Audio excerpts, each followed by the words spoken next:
Okay, so let me make some comments. By the way, do you agree or did I? If you don't Yeah, this agree, makes sense. Nahi, because he. Yes, sir, I understood it now. Okay, good. Sorry. I understood it now. Yeah, somebody else also said something, right? I didn't quite catch it. No, it was from Nahi as well. Okay, gotcha. Okay, classically, so some comments. So let me make that.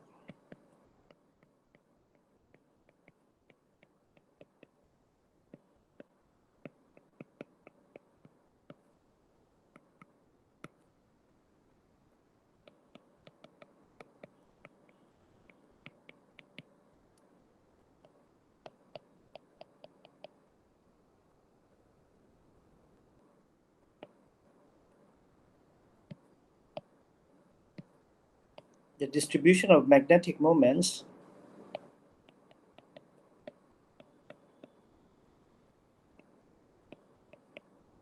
to be in a random direction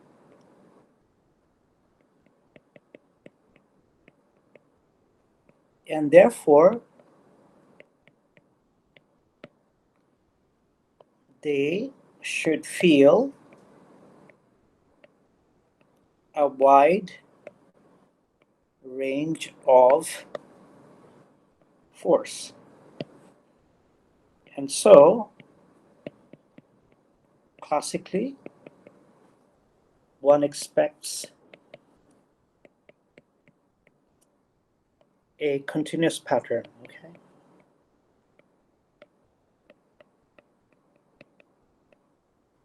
On the screen.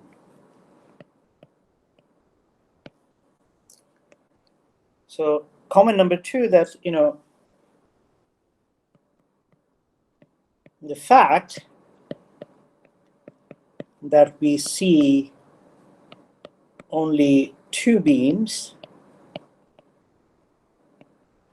implies that the magnetic field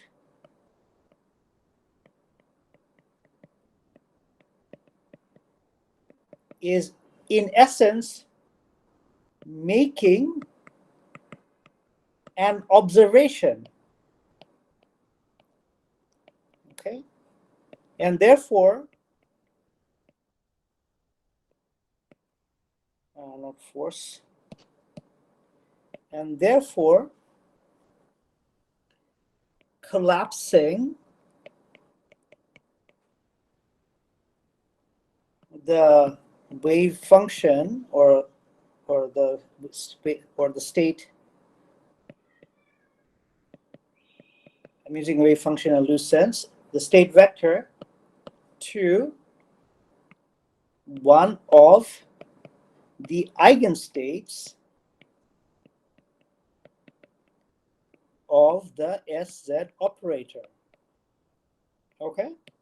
So remember we said that when we make an observation of a physical observable, one of the only result or only outcome of those experiment is going to be one of the eigenvalues. Do you remember that?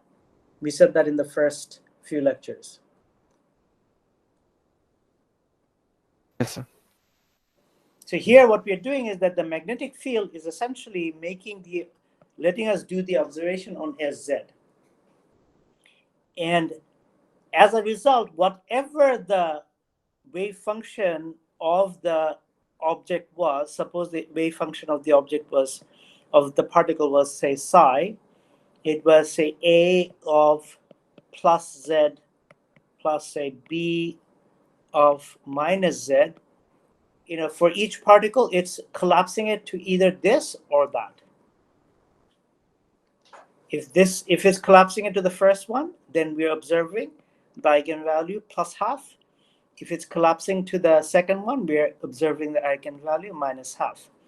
And because the oven is producing these particles democratically, we are getting half of the particles in this state and half of the particles in this state, okay?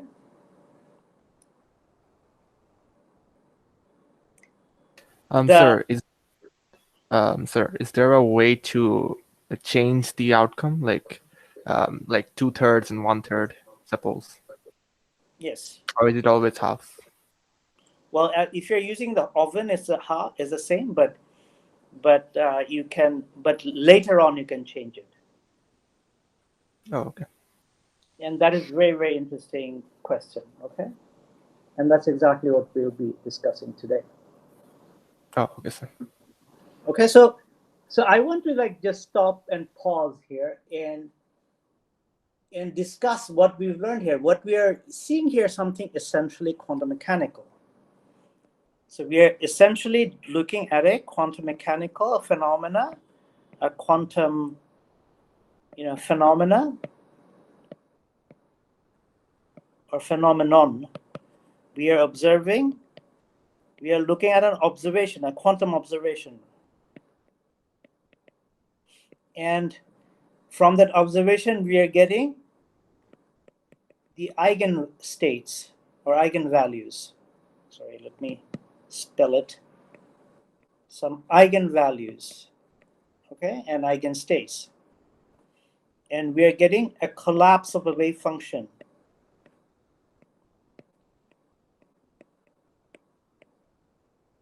So a lot is going on in this simple experiment.